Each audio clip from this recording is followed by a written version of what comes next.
Hey y'all, Joseph Arlong, the sumo-sized ginger coming at you today. And today I want to discuss confidence with you. Be sure to hit that subscription button below if you'd like to see more content like this, and I'd love to hear what you guys do to build your confidence. Now, as a quality assurance specialist, my job is to listen in on other people's calls and make sure that they're representing our company in the way that we want to be represented. That leads to some very interesting things that I hear. One thing that seems consistent is the lack of confidence some of these agents have. I wanted to discuss some of the things that I've told them to help them have better confidence over the phones and see if you guys could offer some more suggestions for me to pass along. One thing I'm constantly tell them is to take control of the conversation. What I mean by that is, in the end of the day, the patient is going to have all the control of the conversation. They're the ones that can say yes or no. But you can set the pace of the conversation and where you want it to go. Avoiding asking questions and more telling than asking does a good job of providing that kind of structure. For instance, when we call somebody and ask if they'd like supplies, I reply, "You're eligible for supplies today if you'd like." Other agents will ask, "Are you ready to order your supplies?" In asking the question, you're giving them a chance to say no.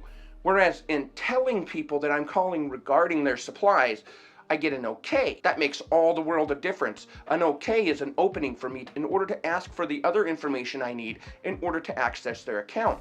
Whereas if they tell me, "No, I don't need supplies," that's the end of the conversation. So having the confidence and the competency to walk into that conversation and know that you can control it can make all the difference in a world on whether or not you get a sale or not. You also have to avoid having the rising tone at the end of your discussion or at the end of what you're saying, because it comes across like a question versus a statement. Once again, offering an opening where you can be told no versus an okay because they're being told. And I can tell a lot of agents aren't doing their homework when it comes to the scripting. The reason I say that is they're using a lot of the filler words of things of this nature, instead of just saying what they're trying to say. Now, the scripting isn't hard, but I do understand some people have the problem of memorizing things, but you can keep it open and read along with it as well. The key is to avoid using those filler words so that you don't sound like you don't know what you're doing, which leads to the next point of speaking with authority. If you know what you're doing, you can be an authority on it. I know this is something that I should discuss with you. If I know it versus I think I should discuss it with you. See the difference in strength there? I know versus I think. The same thing carries through in conversations. You need to be able to maintain that level of knowing, especially if they ask questions about their medical equipment.